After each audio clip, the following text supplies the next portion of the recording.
Hey guys, and welcome to my voice reveal, I suppose. This is my first real video, I think. I guess the tutorial could count, but that was kind of just a random video and I didn't have my voice in it. So basically, this is my first video. My real one. And today, one of my best friends, I know it's crazy, YouTuber having friends, but you know, I have them. And she's a writer. And she decided that she wanted to write a little fan fiction about my OCs, and I love it so much. So I asked her if she was fine with me reacting to it, and she said, yeah. She doesn't have any socials, but her name is Addie. And this is just the best thing I've ever read in my entire life. So I'm here recording this in my living room, and it's gonna be my first video reacting to this fan fiction. There's not much. It's only about 8 pages, and it's just called Just Aurora Percy Jackson AU. And so you can probably guess what I'm about to read. Let's get into it. The fanfic starts with Addie, so she added herself into it. So it's like an insert. So it starts with, I'm just going to read it out. I walked into the big house, and I saw Dawn talking to our camp director, Chiron. I don't know how to say his name, honestly. Hello, Dawn. How are you enjoying your first day at Camp Half-Blood? I say. I love it. There's an amazing view. I haven't seen everything, though. Yeah, there definitely is. Chiron, Dawn's friends are here. Would you like me to show them around? Yes, thank you, Addie, Chiron says. Come on, Dawn. There's a lot to see before dinner. We walk out of the big house and meet with a few of Dawn's friends. Korai, Alex, Phoenix, Dallas, Aura, and Lucas. Guys, welcome to Camp Half-Blood. Let me show you around. First, we have the cabins. First, we have Cabin 11, the Hermes cabin. This is where all of you will be staying until you've been claimed. I do not know if I'm going to be reading every single part of this fanfiction, but I think I have the time to. It's not that long.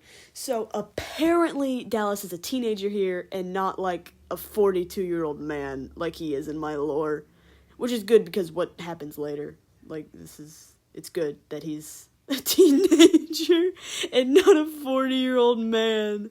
Oh my gosh. Anyway, this is already amazing. By who? Lucas asks. By your parent. Yeah, like my parent would actually claim me. Godly parent, Lucas. Yeah, sure. Anyway, the other cabins are close by. I pointed over to each in turn, naming them off. Pardon me, but when will we get claimed? I'm not sure, Alex. It happens at different times for different people. Oh, okay.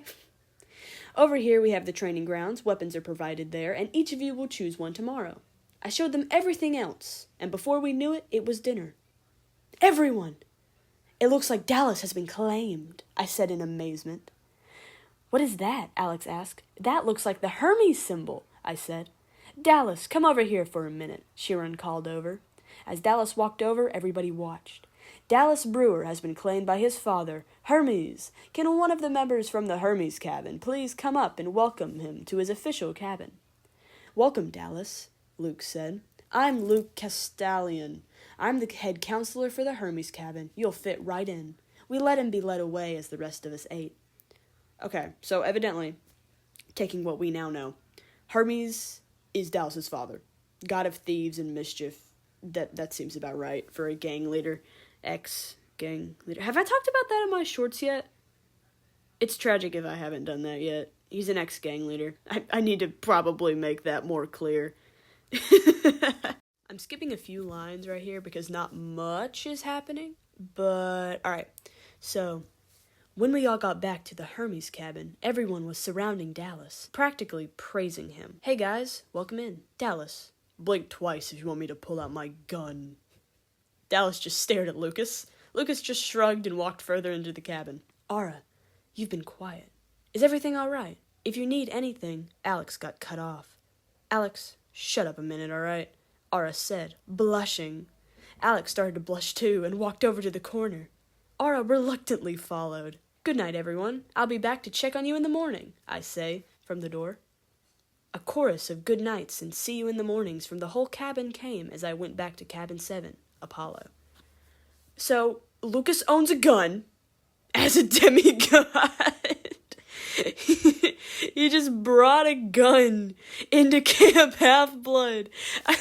I'm positive that is not allowed. I am positive he has to get that checked through customs or something. There's no way he let him just bring a pistol. Also, why is Aura blushing? Why does she have emotion? Burn it with fire. It's so... why? She's not supposed to feel things. That's her whole thing. Oh my gosh, it's so funny. Okay, so we skip to the morning now. In the morning, we all wake up early and met together at the pavilion. Are there any waffles? Korai asked. Yes, of course. Come with me, I spoke. We got up and I took him over to the waffle bar. Korai, take as much as you want and join us when you finish. He gave a smirk and a slight nod before shoveling food onto his plate. I walked back to our table. Did Korai find what he wanted? Dawn asked. I think so. He's not back yet. The waffle obsession has become mainstream. Yes. It's part of his character traits now. Skipping almost legit half of an entire page, we go straight into them being at training center, the training thing. Phoenix, are you okay? Yes. No, you're not. Lucas jumped in. You talk more than this. I haven't heard you say basically anything since we got here. I just don't want to get a weapon. That involves knowing I could hurt someone. Phoenix, you don't have to.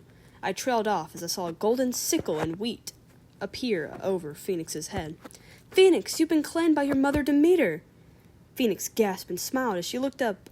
Thank the gods, this way I don't have to fight. At this point, Korai had found his weapon, a large purple-tipped scythe with a spike on one side that can be dual-wielded as a spear.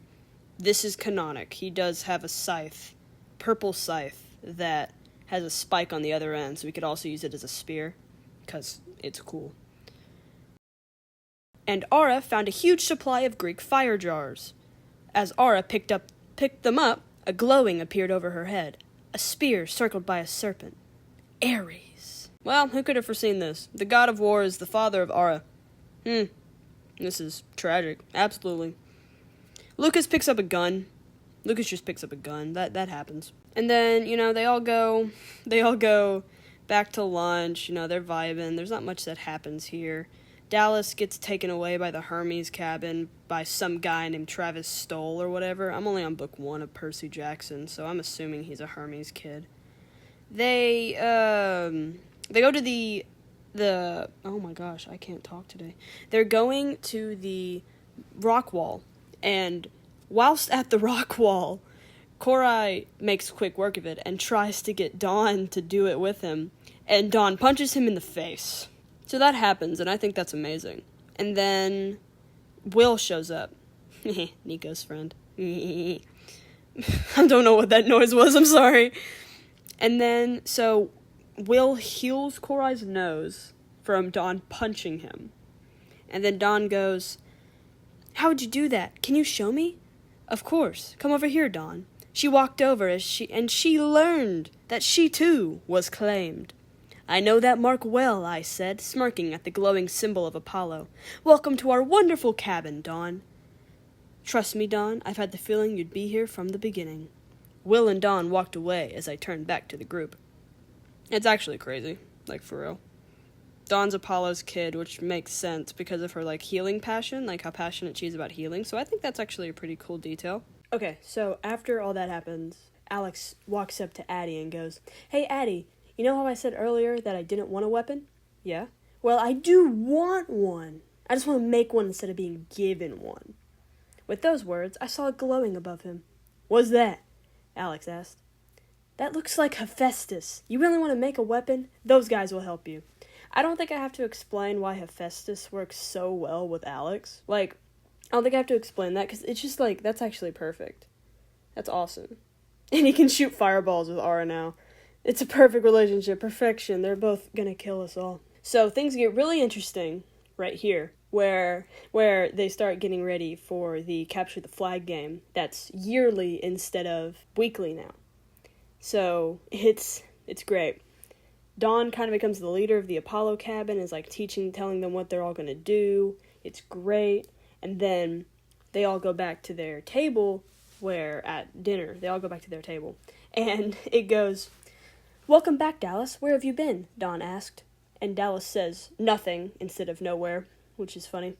Our eyes lock for a minute, and as I stared, I could see the sparkle in his eyes. Hey guys, you two alright? Korai asked. Yeah, why wouldn't we be? We said at the same time. We both blushed and looked away from each other. This is a YN and Dallas Brewer fanfic. Oh my gosh. Okay, moving swiftly along. Right as I was about to get ready for bed, I heard a faint knock at the door. Oh, no. I'm scared. Everyone else was already asleep, so I quietly checked on who it was. Gosh. Dallas, what are you doing here? I mean, not that I don't love that you're here, but what if Chiron catches you? I asked with a whisper. He won't catch me. I can literally fly. Listen, can we talk someplace more private? I don't trust that someone isn't awake listening to everything. Thank the gods it was dark, because I probably blushed more than ever. Wow. This is just a Dallas NYN fanfic. Nothing wrong with that. I love this. This is amazing. Addie, you did an amazing job. But it's just... oh my gosh. Why Dallas? Okay. Oh, blah, blah, blah. Luke is planning to kill you, basically. Blah, blah, blah, blah, blah. I wanted to warn you. Blah, blah, blah. Oh, here we go. We stared at each other in the moonlight. Our hands crept closer together. Soon, all I could see were his beautiful eyes. The ones that literally have no soul and look like metallic rings. Whatever you say. Whatever floats your boat, chief. Well, what do we have here? The voice brought us back from brought us back to reality. Luke, why are you here? Dallas asked angrily. I had to make sure you were doing your job. Luke pulled out his sword, backbiter. Because you're not doing your job, I guess I have to do it for you. He walked towards me. Get him, Dally. Get him. Do it like you do. Wait, spoilers. Is that a spoiler? That is a spoiler. Never mind. Pretend like I didn't say anything. You really think I'm gonna trust you not to hurt your own girlfriend? We both blushed. She's not my girlfriend. Yet. He said the last word where only I could hear it as he stepped between me and Luke. Brewer, is this really how it's gonna be? Yes. Leave her alone. I'm not gonna hurt someone for another person. Not again. Dallas held up his fists in a poor boxing form. I stepped beside him and pulled out my choice of weapon. A dagger. Okay, first things first. First things first. What? Second things second, Dallas does not have a poor boxing form. I am positive that man could challenge anyone besides, like, Mike Tyson to a boxing match and at least put up some kind of fight. Note how I said I didn't win. I don't think he would win, but I think he could be a challenge. Comment a boxer you think Dallas could beat. Like, comment, like, your favorite boxer that you think Dallas could just wipe the floor with. I think that's a fun call to action. Anyway... Basically, Chiron shows up and Luke acts like they were attacking him, trying to kill him, blah, blah, blah, blah, blah. It's a lot of words. Dallas almost kills him just for lying. But hey, it all works out and alright. And, yeah, a whole bunch... Oh my gosh! Addie, I'm sorry I got you into this. I got you suspended. No, you saved me. Thank you. I gave him a small kiss on the cheek and went into my cabin. In the morning, I left my cabin to see Dallas. Just like Danny used to do, I might cry. That... Oh, I love it so much. Oh my gosh. Okay. Calming myself. Okay. We walked together to breakfast and sat with Korai and Lucas. Oh, Addie, guess what? Korai and Lucas, they were claimed last night. I have no idea who says this. I'm assuming it's Dawn. Oh, really? Which god? Only one god. Hades, Korai grumbled. It makes sense for him, Korai pointed at Lucas. But me? Chiron claims it's because I'm possessive, but I don't believe it. Sounds stupid to me. She made Korai and Lucas half-brothers, and I adore her for this magical form of torture. Oh, that is the most sibling duo I've actually seen in my entire life. They're more siblings than Korai and Ara are. Like, honestly. Like, there's in the book, there's a scene where it's amazing. It's Korai and Lucas, and they're fighting over something really random. I'm not even sure what. And Lucas just legit just threatens to burn his waffles, and Korai starts, like, crying. It's actually, like, it's so cute. Also, Korai is 100% possessive enough to be Hades' kid. It makes more sense later in the lore. Spoilers. We love those here. So now the Capture the Flag game is starting, and Addie and Dallas can't participate because of the fiasco with Luke. Not a lot happens at first, like, there's not a lot of action that happens, but there is a typo that I asked her if she was okay with me making fun of it, and it's just the best typo. My hands were on my lap as I started to shake. The battle got worse, and I covered me face. She sounds like a pirate. She sounds like a pirate. And it gets better. It gets better, okay? It gets better. Hey, it's okay. I'm right here. I leaned into Dallas, and we covered me. I don't even know how to react to this, because I'm just so confused. I'm telling you, this is the best thing I've ever read in my entire life. This is beautiful. This is beautiful. We're almost done. Phoenix is dying. In the game or whatever, Ara knocked her out using, like, pressure points. I'm invested in the Dallas and Addie love story now, guys. I want to get back to that, but here's what basically happens. Korai leaves his post to hunt for the flags with Nico, leaving Hades' flag exposed and allowing Ara to steal it. Oh, and this is a cabin v cabin capture the flag, so there's, like, no alliances like there was in the books. I don't know if that's for every book or if this is a new thing. But yeah, so Ara wins for Ares' cabin, and everyone is congratulating her. And there's a party, and, you know, this amazing bit of dialogue that's, like, the most beautiful thing I've ever heard in my entire life. It's, Addie, this party is so loud, and I know how you handle sound. Do you want to go someplace quieter? Sure. Thanks, Dallas. I can't believe you remembered my anxiety. Of course I did. What kind of boyfriend would I be if I didn't? Apostrophe. Gasp! Apostrophe. You want to be a thing? I don't understand. My head is in my hands. I don't understand. Oh, I love it so much. Oh my gosh. This is better than my book. This is better than my book. Like, honestly. This is so much better. Buy this. Don't buy Dusk Until Dawn. Please do when it comes out. I don't know when it's publishing, but please buy it. That is, unless you don't want to. In that case, we can be really awkward friends. Dallas? Yeah? Shut up a minute. We got closer as our lips met. I closed my eyes and held him close. It was the best moment. It was the best moment. They're so in love. I ship. I love it. I love it so much. Whoa. What do we have here? Korai, we were in the middle of something. Korai, get the heck out of here. Korai, get.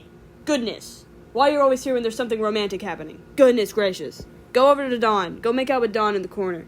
I don't want you here. This is a Dallas and Addie scene. Go make out with your wife. Okay. So that's basically it. That's all of the fan fiction that I'm gonna... Yeah, that's pretty much it. And they exchange addresses, and Addie suggests that he stays with her over the school year. Dallas agrees, and part 1 done. I love this entire premise. Something I kind of glossed over was she made Korai and Ara step-siblings, which I thought was pretty cool, all things considered.